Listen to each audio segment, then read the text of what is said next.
પ્રચાર દરમિયાન ગેનીબેન ગરબે રમ્યા।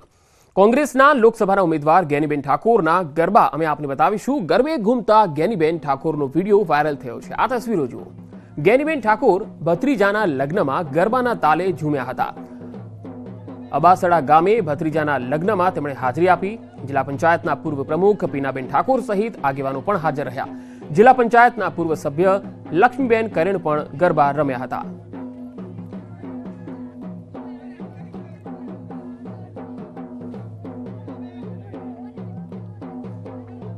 કચ્છ લોકસભા બેઠક પર ચૂંટણીનો ધમધમાટ શરૂ થયો। ભાજપ ઉમેદવાર વિનોદ ચાવડાએ ભુજમાં ચૂંટણી કાર્યાલયનું ઓપનિંગ કર્યું।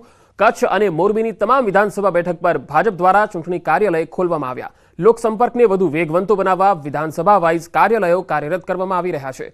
ચૂંટણી કાર્યાલયના ઉદ્ઘાટન પ્રસંગે ઉમેદવાર વિનોદ ચાવડાએ કચ્છ બેઠક પર 5 લાખથી વધુની લીડથી જીતવાનો ભરોસો વ્યક્ત કર્યો।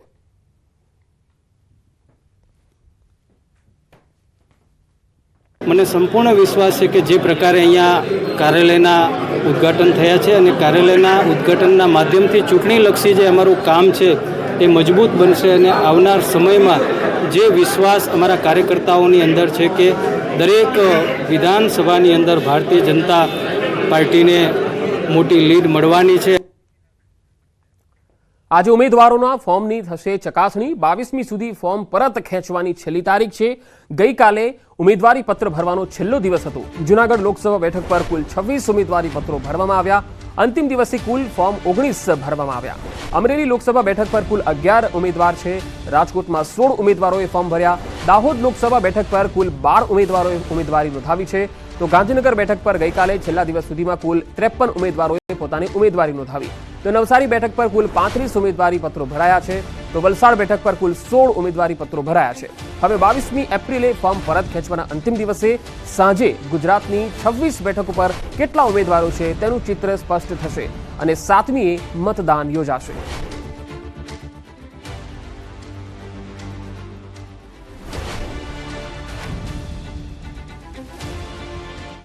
મહેસાણા લોકસભાના કોંગ્રેસના ઉમેદવાર રામજીભાઈ ઠાકોર અનોખો પ્રચાર કરતા દેખાયા। ચૂંટણી પ્રચાર માટે રામજી ઠાકોરનો અનોખો અંદાજ જોવા મળ્યો। ચૂંટણી પ્રચાર દરમિયાન રામજી ઠાકોર રમેલમાં પહોંચ્યા। રામજી ઠાકોરે ભુવાજીના આશીર્વાદ લીધા હતા। રમેલ ખાતે પહોંચીને ભુવાજીના આશીર્વાદ લીધા। અનોખા અંદાજમાં તેઓ જોવા મળ્યા હતા।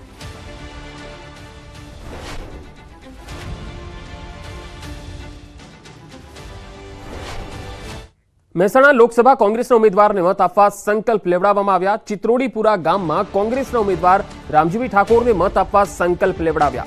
અભિજીતસિંહ બારડે ગ્રામજનો પાસે આ સંકલ્પ લેવડાવ્યા હતા। તમામ સગા સંબંધી અને પરિવારના મત રામજીભાઈ ઠાકોરને આપવા સંકલ્પ લેવાયા।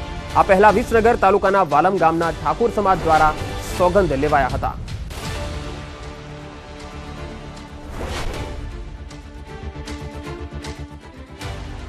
બોટાદમાં ગઢડા ગોપીનાથજી મંદિર ટેમ્પલ બોર્ડની ચૂંટણી છે। ભાજપના હોદ્દેદારો આચાર્ય પક્ષના સમર્થનમાં જોવા મળ્યા। ગઢડામાં ગઈકાલે આચાર્ય પક્ષ દ્વારા યોજાયેલ સભામાં રાજકીય આગેવાનોએ જાહેરમાં સમર્થન આપ્યું હતું।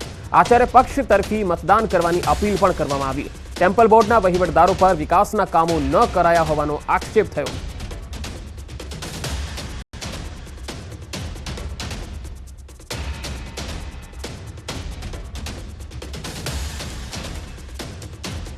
સાળંગપુર હનુમાનજી મંદિર ખાતે હનુમાન જયંતીની ભવ્ય ઉજવણી કરાશે। મંદિર વિભાગ દ્વારા 21 એપ્રિલથી 23 એપ્રિલ સુધી વિવિધ કાર્યક્રમોનું આયોજન કરાયું છે।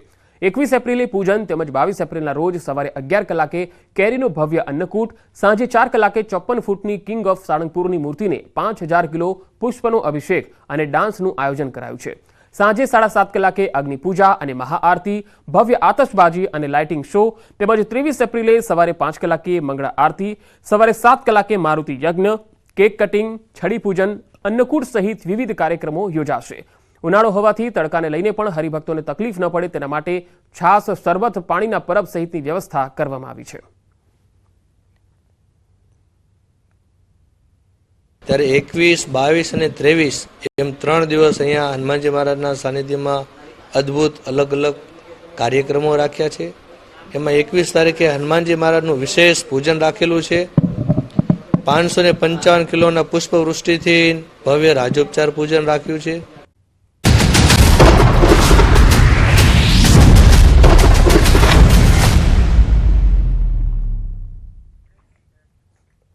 અમદાવાદમાં ક્ષત્રિય સંસ્થાનોના આગેવાનોની બેઠક મળી. પરસોત્તમ રૂપાલાના નિવેદન સામે ક્ષત્રિયોનો વિરોધ યથાવત છે. ત્યારે ક્ષત્રિય આગેવાનોએ હવે ભાજપનો વિરોધ કરવાનો નિર્ણય કર્યો છે.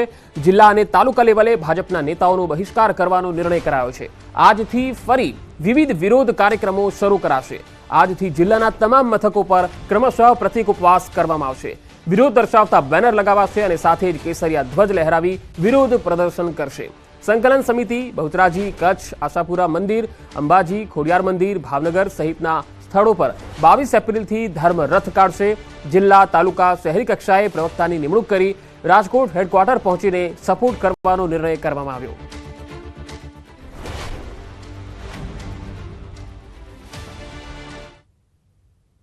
આવતીકાલથી દરેક જિલ્લા મથકો ઉપર અમારી માતાઓ બહેનો 7 તારીખ સુધી ક્રમશઃ એક દિવસનો પ્રતિક ઉપવાસ કરશે.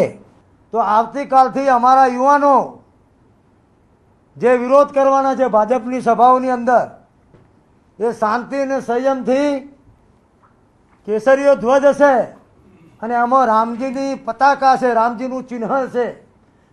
એ કેસરિયા ધ્વજથી ક્ષત્રિય સમાજના યુવાનો, વડીલો અને બહેનો જે ગામમાં ભારતીય જનતા પાર્ટીના આગેવાનો પ્રચાર કરવા આવશે એમને ઘૂસવા નહીં દે એવી જાહેરાત આજે સંકલન સમિતિ વતીથી કરવામાં આવી. અમે 5 ઝોનમાંથી 5 ધર્મ રથ કાઢવાના છીએ અને અમે એક જિલ્લામાં, દરેક તાલુકામાં જિલ્લા પેટર્ન મુજબ પ્રવક્તાની નિમણૂક કરવાના છે. 2 પ્રવક્તા. ઉત્તરવાહિની પરિક્રમા શરૂ થઈ ગઈ છે. અવધૂત દાદા ભગવાને અનુયાયીઓ સાથે આ પરિક્રમા કરી. 3 વર્ષથી જેમણે અન્નનું એક દાણું પણ ચાખ્યું નથી તેવા દિવ્ય સંત નર્મદા પરિક્રમામાં આવી પહોંચ્યા. ઉત્તરવાહિની નર્મદા મૈયાની પૂજા અર્ચના કરવા, પરિક્રમા કરવા, સ્નાન કરવા મોટી સંખ્યામાં ભક્તો રોજ નર્મદા કાંઠે આવી રહ્યા છે. ત્યારે 41 માસથી નિરાહાર અવધૂત દાદા ભગવાન જે એક લંગોટીમાં ભ્રમણ કરતા હોય છે તેઓ આ પંચકોશી પરિક્રમા કરવા આવી પહોંચ્યા છે. ભૈયુજી મહારાજ તરીકે ઓળખાતા મહારાજે તિલકવાડાના વાસુદેવ કુટીર હનુમાન મંદિરથી પરિક્રમા ચાલુ કરી હતી.